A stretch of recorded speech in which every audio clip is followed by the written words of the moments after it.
दोस्तों, आज हम अक्षांश और देशांतर रेखाओं के संबंध में बात करने वाले हैं। यह आज का विषय बहुत ही महत्वपूर्ण रहेगा। चलिए शुरू करते हैं। अक्षांश वस्तुतः ग्लोब या मानचित्र पर उत्तर से दक्षिण दिशा में मापी गई कोणात्मक दूरियां होती हैं, उन्हें ही अक्षांश कहते हैं।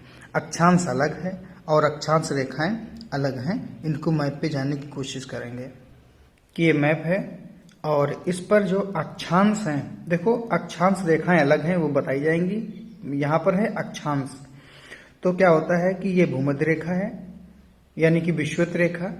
इसको बृहत वृत्त भी कहते हैं। इसका मान 0 डिग्री होता है। और तो पहले बात करेंगे इसमें अक्षांश की, यानी भूमध्य रेखा के केंद्र से प्रधान देशांतर रेखा, यहाँ पर ही प्रधान देशांतर रेखा है, इसको खींच दिया जाए। प्रधान देशांतर रेखा के किसी एक बिंदु से जो इसमें जो ये कोणात्मक दूरियां हैं, ये कोणात्मक दूरियां हैं, यही आपकी अक्षांश कहलाती हैं। कोणात्मक दूरियां किसी भी एक बिंदु पर काटती हैं और उसके बाद में यही इसकी इधर रेखाएं खींच दी जाती हैं, बाद में यही अक्षांश रेखाएं कहलाती हैं। तो विषुवत रेखा के केंद्र से उत्तर से दक्षिण खींची गई जो कोणात्मक दूरियां हैं, इन्हीं को अक्षांश के नाम से जाना जाता है। अक्षांशों को अंशों, मिनटों व सेकंडों में भी दर्शाया जाता है। पहले बात करेंगे अंशों में, और ये धरातल की दूरी के संदर्भ में है। 1 डिग्री अंश अक्षांश की पृथ्वी के धरातल की दूरी 111.13 किलोमीटर है, या इसे भी कह सकते हैं 1 डिग्री अक्षांशी दूरी 111.13 किलोमीटर है। ये अक्सर एग्जामों में पूछी जाती है। मिनट के आधार पर 1 मिनट अक्षांश की दूरी 1 मिनट अक्षांश की दूरी 1.86 किलोमीटर है। इसको मिनट है, 1 मिनट में होते हैं 60 सेकंड, तो इसको 111.13 को 60 से भाग दे दिया जाएगा तो 1.86 किलोमीटर आ जाएगा। 1 सेकंड के अक्षांशी की कोणीय दूरी पृथ्वी के धरातल की कितनी है? 0.031 किलोमीटर या फिर 31 मीटर इसे कह सकते हैं। तो अंशों में दूरी जो व्यक्त की जाएगी वो 111.31 किलोमीटर, मिनट में 1.86 किलोमीटर और सेकंड में 31 मीटर या फिर 0.031 किलोमीटर। अब बात करते हैं अक्षांश रेखाओं की, जिनको पैरेलल ऑफ लैटिट्यूड्स के नाम से भी जाना जाता है। ग्लोब या मानचित्र पर पश्चिम से पूरब दिशा में खींची गई रेखाएं जो समान अक्षांशी कोण वाले स्थानों को मिलाती हैं, अक्षांश रेखाएं कहलाती हैं। जैसे ये हैं अक्षांश रेखाएं और ये है आपकी भूमध्य रेखा। तो भूमध्य रेखा के उत्तर और भूमध्य रेखा के दक्षिण जो पश्चिम से और पूरब की ओर जो भूमध्य रेखा के समांतर अक्षांश रेखाएं खींची जाती हैं, लाइनें खींची जाती हैं, इन्हीं को ही अक्षांश रेखाओं के नाम से जाना जाता है। 1 डिग्री के अंतराल पर कुल अक्षांश रेखाओं की संख्या 179 मानी जाती है। कितनी? 179। ध्यान रखना, कुल अक्षांश रेखाओं की संख्या 179 है। कैसे है बताएंगे। 179 में भूमध्य रेखा भी सम्मिलित की जाती है। ये हमारी पृथ्वी है और इधर ये भूमध्य रेखा है 0 डिग्री, यहाँ से 90 डिग्री है और यहाँ से भी 90 डिग्री है। तो 90 डिग्री जो पॉइंट्स हैं, ये पॉइंट्स माने जाते हैं, ये रेखाएं नहीं मानी जाती हैं।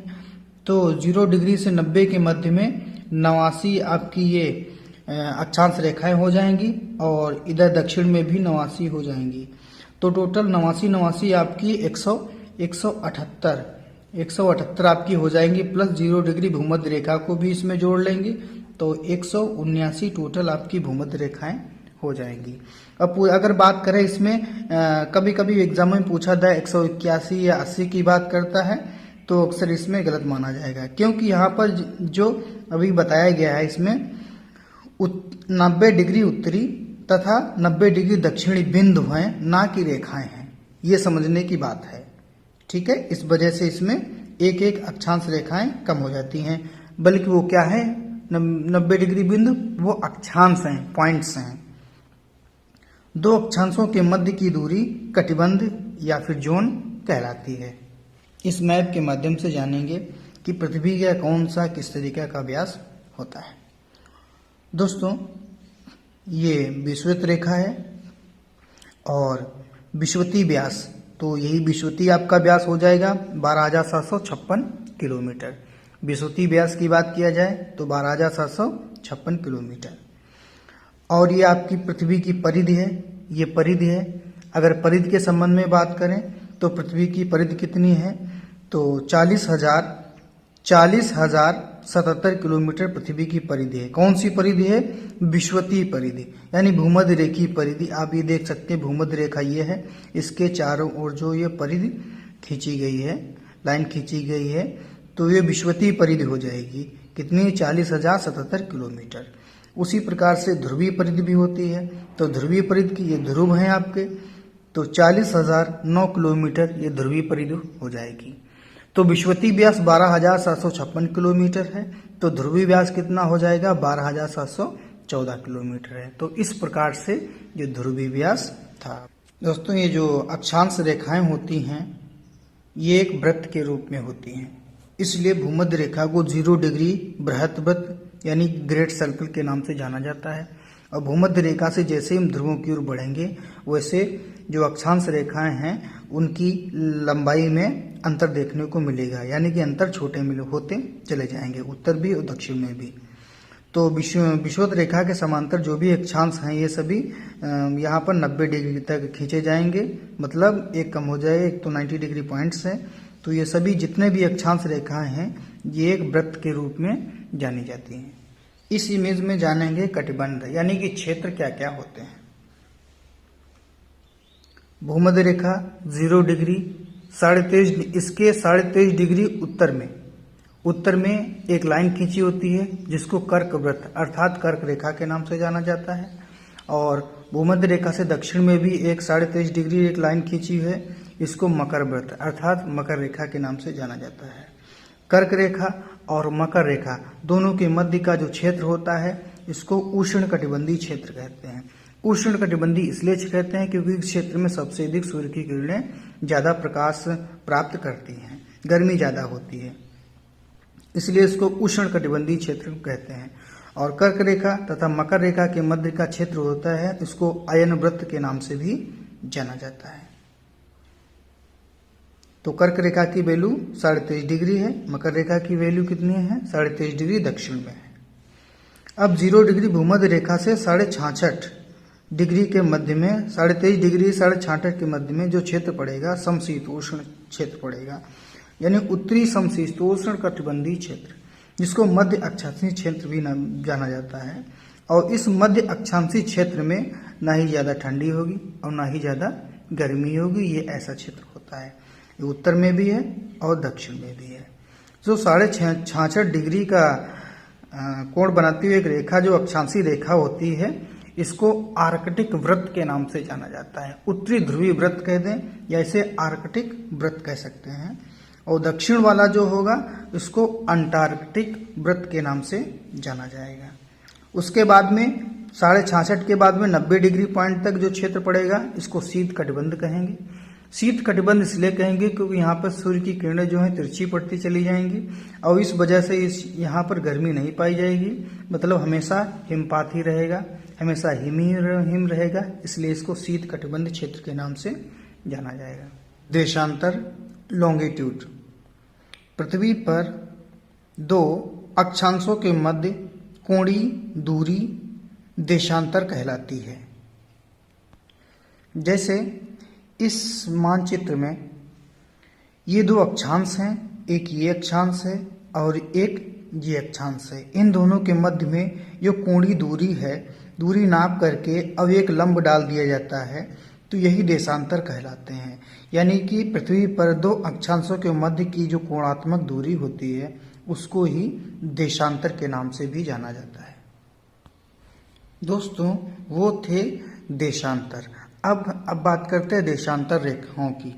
तो उत्तरी ध्रुव और दक्षिण ध्रुव दोनों ध्रुवों को जो उत्तर से दक्षिण मिलाने वाली रेखाएं होती हैं, इन्हीं को ही हम देशांतर रेखाओं के नाम से जानते हैं।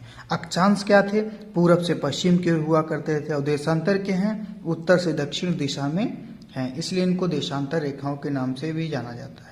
इसको दूसरी भाषा में भी कह सकते हैं कि जो प्रधान यामोत्तर डिग्री, यहाँ पर 90 डिग्री है, और यहाँ से अगर एक लाइन खींचे यहाँ पर प्रधान देशांतर रेखा, तो इसी के जो समानांतर ऐसे ऐसे यानी पश्चिम की दिशा में और पूरब की दिशा में जो उत्तर से दक्षिण अर्थात उत्तरी ध्रुव और दक्षिण ध्रुव को मिलाने वाली जो रेखाएं खींची जाएंगी, उन्हीं को ही देशांतर के नाम से भी जाना जाता है।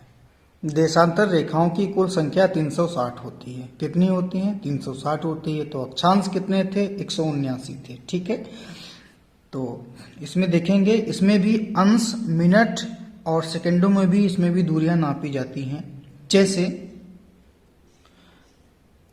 1 डिग्री के अंतराल पर पूरे ग्लोब पर खींची कुल रेखाओं की संख्या 360 होगी। तो जिस प्रकार से 180 0 डिग्री से पश्चिम में, 180 पूरब में, तो टोटल हो गई आपकी 360 हो गई।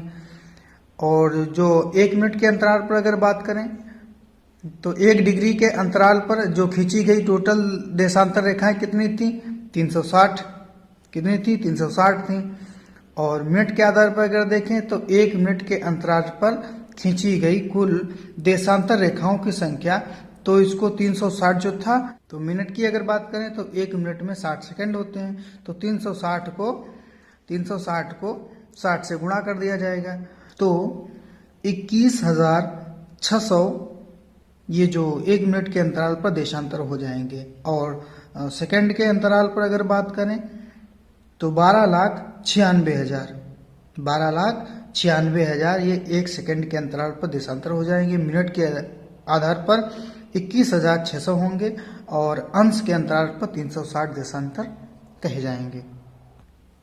देशांतरों के मध्य की दूरी, क्योंकि भूमध्य रेखा की लंबाई 40,076 या फिर 77 किलोमीटर है, जिसमें से 360 देशांतर रेखाएं काटती हैं।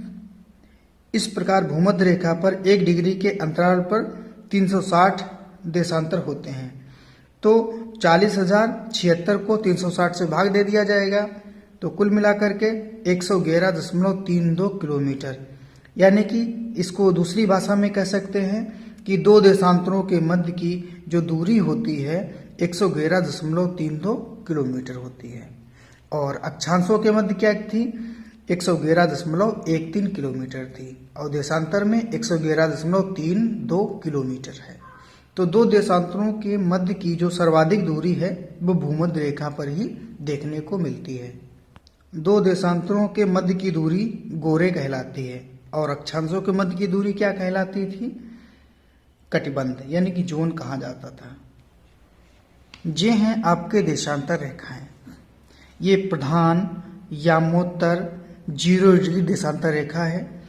इसको ग्रीनविच लाइन भी कहते हैं, कि लंदन में एक स्थान है ग्रीनविच, वहाँ से गुजरी हुई है, इसलिए इसे ग्रीनविच लाइन भी कहते हैं।